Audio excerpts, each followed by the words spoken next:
नमस्कार दोस्तों, मैं गौरी पवार और आप देख रहे हैं प्रथम न्याय। दोस्तों, इस वक्त हम जो है मीरा भाईंदर के एक्स एमएलए मुजफ्फर हुसैन इनके बंगले के यहाँ मौजूद है और फिलहाल यहाँ पर जो है जिला कांग्रेस पार्टी कमेटी की जो है बैठक ली गई। इस बैठक में जो है कांग्रेस पार्टी के जितने भी कार्यकर्ता है उनकी उपस्थिति थी और साथ ही साथ दोस्तों इसमें जो है पत्रकार परिषद ली गई। पत्रकार परिषद में जो है उन्होंने ऐसा कहा कि फ़िलहाल जो कश्मीर में टेररिस्ट अटैक हुआ है पहलगाम में, वहाँ पर बीजेपी के साथ जो है हम भी खड़े हुए हैं। हम हमारी राजनीति भुलाकर जो है जो लोग हैं भारत देश के उन सभी को साथ में लेकर जो है हम साथ खड़े हैं। दोस्तों, फिलहाल जो मीरा भाईंदर महानगर पालिका की तरफ से लापरवाही करने में आई है, जहां एक 11 साल के बच्चे की मौत हुई है, आज उस बच्चे के माँ बाप से मिलने खुद कांग्रेस जिला के प्रांत अध्यक्ष हर्षवर्धन सकपा जो है मिलने पहुंचे हैं और उनके साथ साथ जो है इन्होंने आज प्रेस कॉन्फ्रेंस में क्या क्या कहा, आइए जानते हैं।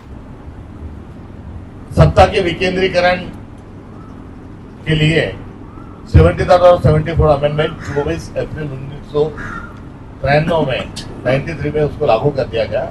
उसका मकसद ये था, जिससे आज से 30-32 साल पहले कि जो सत्ता है, जो राज्य की राजधानियों में और देश की राजधानी में जो सत्ता फंसी हुई है, वो सत्ता नीचे आए, लोगों के पास जाए, स्थानिक स्वराज इकाई जो संस्था है उनके पास वो सत्ता जाए और अपने इतने बड़े देश का प्रतिनिधित्व बहुत अच्छे तरीके से और बहुत सारे लोग करें।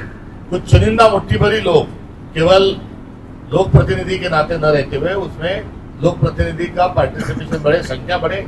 और इतना ही नहीं, तो संविधान का जो सूत्र है to the people, by the people, for the people, उस दिशा में हमारा गणतंत्र जाना चाहिए। नहीं तो 5 साल में एक बार हम किसी को वोट देते हैं और वो 5 साल फिर वही आदमी रहता है प्रतिनिधि के नाते।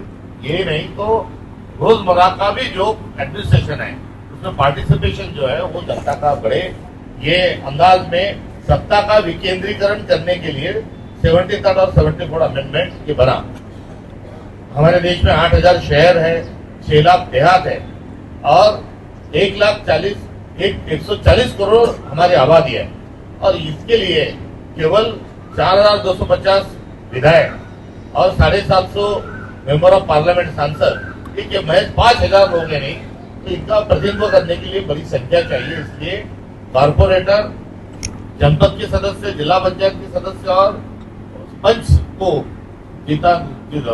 को चुनाव में खड़ा रहने का और पंच में इन सब लोगों को संवैधानिक स्वरूप और प्रारूप में इनको गण प्रतिनिधि बनाया गया। और एक कदम और आगे डालते हुए जो लोकसभा हमारे पास थी, विधानसभा हमारे पास थी, पर उसके साथ एक ग्राम सभा भी उस वक्त दी गई और 74 अमेंडमेंट के तहत वार्ड सभा की भी बात उस वक्त कही गई।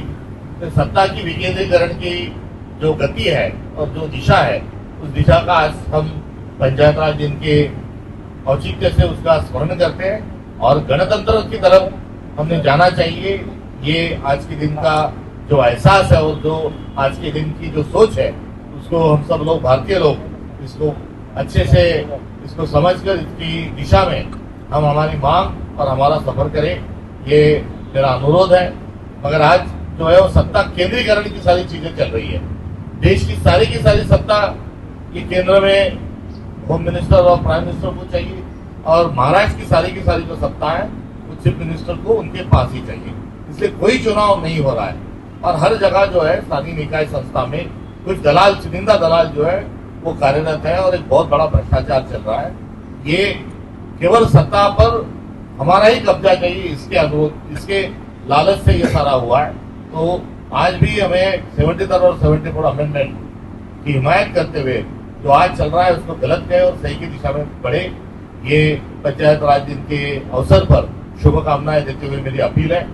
दूसरी जो बात है, देश में जो आतंकवादी हमला कश्मीर के पुलवामा में हुआ, ये इसके हम कड़ी शब्दों में निंदा करते हैं और तमाम देशवासी एक होकर आज इस हमले का जवाब हमको देना चाहिए। जो पड़ोसी मुल्क पाकिस्तान है, आए दिन जो हरकतें करते रहता है, उनको भी सबक देना चाहिए और इसमें दलीय राजनीति को छोड़कर एक राष्ट्र के नाते हम आगे कैसे बढ़े, ये हमारे भारतीय राष्ट्रीय कांग्रेस का जो एक सोच है। मल्लिकार्जुन खड़गे जी ने कल इस बारे में बात किया, आज इसकी कांग्रेस कार्य समिति की बैठक भी संपन्न हुई, तो उसी सोच की आज जरूरत है। महाराष्ट्र सरकार पिछले दिनों में कुछ जाति को और धर्म के नाम पर कुछ तनाव पैदा करते हुए नजर आ रही है। इस बारे में वो बाज आए, ऐसा न करे, ये हमारा अनुरोध है। दो मंत्री को वहाँ कश्मीर में भेजकर जो वहाँ पर सत्ता की जो खींचातानी चल रही है वो दिखने के लिए अच्छी नहीं, तो ऐसे वक्त वो अपना सब्र रखे, ये भी उनसे अनुरोध है। मेरा भाईंदर में यहाँ का जो कांग्रेस है एक अच्छे तरीके से अच्छे पैटर्न में यहाँ का प्रारूप है, यहाँ का संगठन मजबूत है। आज उस सारे संगठन के साथ बातचीत हुई, जो रोजमर्रा के जिंदगी के जो सवाल है मेरा भाईंदर के लोगों के, उसको लेकर हमारा संगठन काम करते रहा है, आगे भी काम करते रहेगा। और महानगर पालिका में जो भी धांधली चल रही है उसको, उसके लिए आंदोलनात्मक भूमिका वो लेगी। ये आज हमारी मीटिंग में, जिला कांग्रेस की मीटिंग में ये सोच और ये हमारा फैसला हुआ। यहाँ के जो नेता है मुजफ्फर भाई हुसैन, ये उनकी प्रकृति अस्वस्थ की को लेकर भी आज हम उनको मिलने के लिए आए, उनके जल्दी स्वास्थ्य की भी कामना आज करना है। ये प्रदेश कांग्रेस कमेटी अध्यक्ष के नाते यहाँ आने का हमारा मकसद। Thank you. विले पार्ले में जो मंदिर गिराया, हम उसकी भी कड़ी शब्दों में निंदा करते हैं।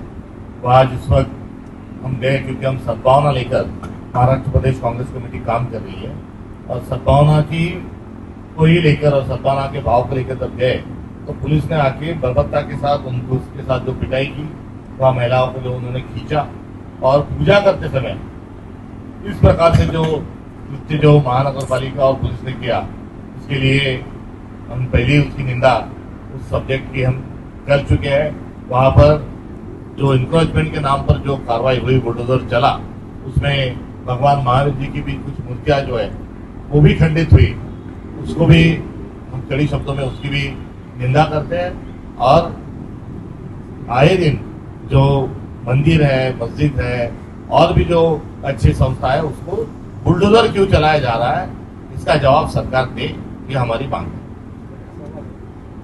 सत्ता के विकेंद्रीकरण की बात की, सत्ता के विकेंद्रीकरण का मतलब होता है जनता को शासन के करीब होना। यहाँ पे करीब 2-2.5 साल से डेमोक्रेसी तो है नहीं, पूरी ब्यूरोक्रेसी है, उसी कारण से ऐसे हादसे हो रहे हैं। क्या कहेंगे सर? बिल्कुल बात जाहिर है, और ये जानबूझकर चुनाव नहीं होने दे रहे हैं क्योंकि सत्ता हमारे पास रहे, ये आग्रह उनका है। इसलिए सत्ता को केंद्रित करने के लिए ये जो केंद्र सरकार और राज्य सरकार जो सत्ता हथियाने के लिए जो कर रहा है वो उससे उभा जाए।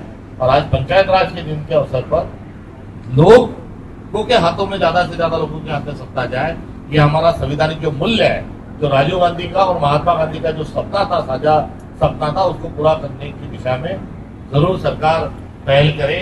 ये हमारी जो एक बच्चा यहाँ पर तैरते तैरते जो गया है, उसका भी कहीं ना कहीं जो कारण है वो सत्ता हमारे पास चाहिए, क्योंकि ठेकेदार भी मेरा, मेंटेनेंस वाला भी मेरा, और महानगर पालिका में मेरा ही चले।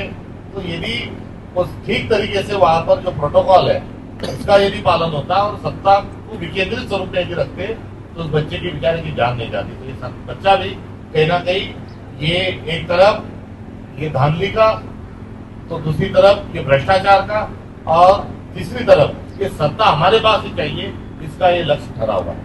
सर, आपने भी बताया अपने बयान में कि मंत्री गिरीश महाजन को राज्य सरकार ने अपना लोक प्रतिनिधि के तौर पर कश्मीर भेजा था, और उसी दौरान जो शिंदे साहब है उन्होंने अपने कैमरे में भेजे थे।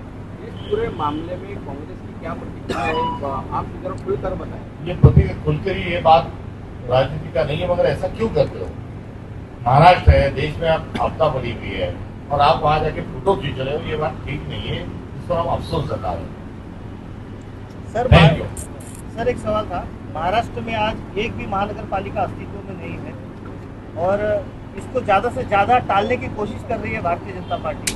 इस पर कांग्रेस की क्या भूमिका है, कांग्रेस इस पर क्या कार्रवाई कर रही है? इसमें कांग्रेस जो सत्ता में आज केंद्र में और राज्य में दोनों तरफ जो है वो वहां पर विपक्ष बैठा हुआ है, और ये जो है ये असंवैधानिक है, हम लगातार बोलते आ रहे हैं। सुप्रीम कोर्ट का हवाला देकर वो चुनाव लेने से वो बात नहीं आ रहे, वो भाग रहे। जैसे कि लोकसभा और विधानसभा के चुनाव के दरमियान 75 लाख कैसे वोट पड़ा, ये हम लगातार पूछ रहे हैं। इस बार में हम चुनाव जल्दी करो, ये हम बोल रहे हैं। तो विपक्ष के नाते हम लगातार मांग करते रहेंगे, जो पिटीशन है वो जल्द से जल्द उस पर रिजल्ट आए, उसके लिए भी हम वहां पर कोशिश करें।